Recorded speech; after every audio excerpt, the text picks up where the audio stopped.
महेश कुमार शर्मा जी राजस्थान से। राधा वल्लभ श्री हरिवंश राधे राधे महाराज जी, आपके चरणों में कोटि कोटि प्रणाम।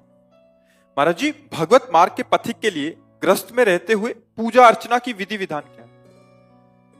हर कर्म पूजा हो जाए, हर श्वास पूजा हो जाए, हर व्यक्ति पूज्य हो जाए, भगवत प्राप्त हो जाएगा।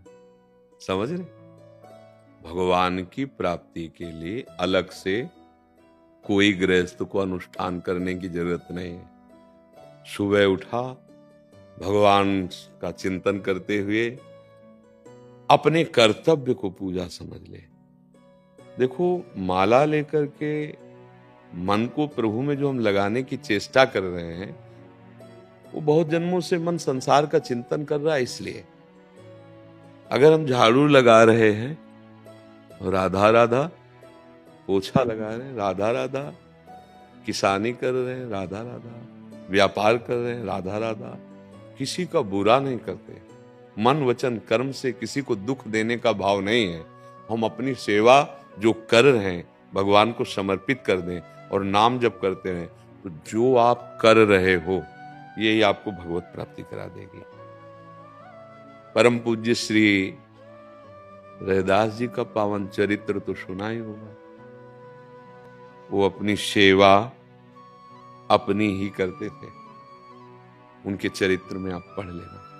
बस नाम जप और अपनी सेवा, वो भगवान को समर्पित। इतने बड़े महापुरुष थे कि बड़े बड़े सिद्ध उनके आगे कार्य अपनी सिद्धि का नहीं कर पाए। एक बार महामहिम श्री गोरखनाथ जी महाराज गए उनके यहाँ, बैठे तो उन्होंने स्वागत में वही कठौता जो रखे रहते थे उसी का ऐसे जल तो खप्पर लंबा दिया। योगी थे गोरखनाथ, उसमें डाले।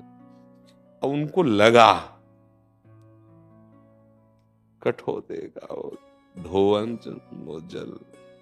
कबीरदास जी के यहां जाके रुके तो संकल्प से प्रकट हुई उनकी पुत्री कमाली जी थी।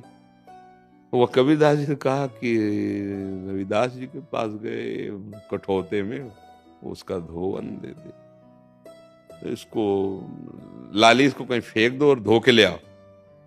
उन्हीं के सामने लिया, कहा हो भाग, तो पी गए।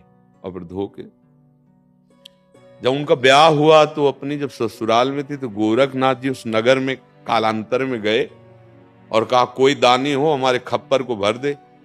छोटा सा खप्पर, अब उसमें चाहे कुंतलों अनाज डाल दो, भर ही नहीं सकता। सिद्ध योगी थे गोरखनाथ जी, तो सब चमत्कार से प्रभावित थे।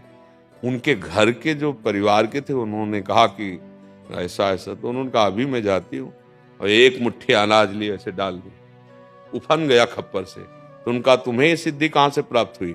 बोले उसी कठौते के जल से, रैदास जी के, रविदास जी के कठौते के जल से। हाँ, मन चंगा तो कठौती में। अपना कर्म करके उन्होंने ऐसी महान स्थिति प्राप्त की कि उनके घर में ठाकुर जी विराजमान थे।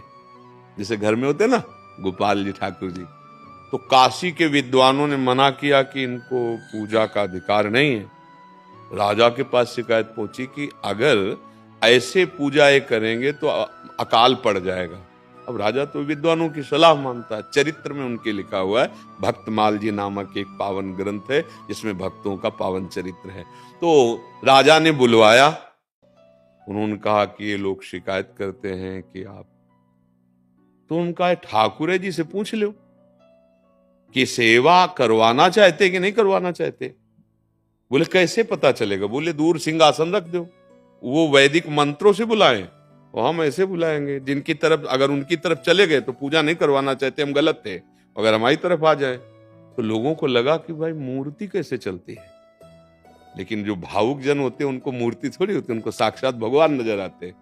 तो अब वो वैदिक मंत्रों से उन्होंने आह्वान किया भगवान, और ये आंसू भरकर भगवान को कि प्रभु यदि आप वास्तविक हमसे प्यार करते हैं तो आप आ जाइए। सिंहासन सहित आके छाती पे लग गए।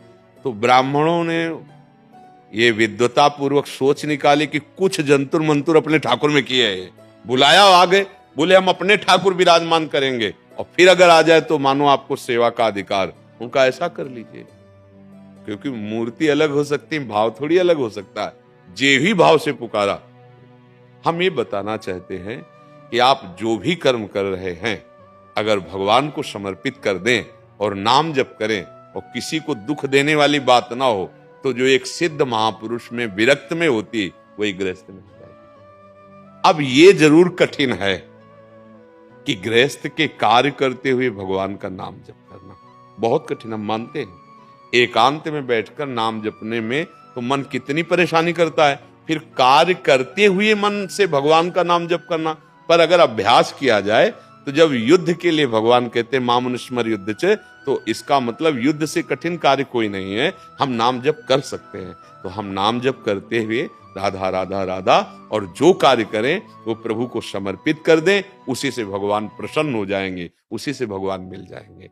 मुझे लगता है कि अगर आपके पास समय नहीं है तो आप मत पूजा में बैठिए, आपका वो कर्म ही पूजा हो जाएगा यदि भगवान के लिए किया जाए, क्योंकि सारी सृष्टि भगवान की है और जो आपको कर्म करने का अधिकार दिया है वही उनकी पूजा है। अगर ऐसा ना मानेंगे तो फिर दो विभाग हो जाएंगे, एक भजन विभाग और एक संसार विभाग।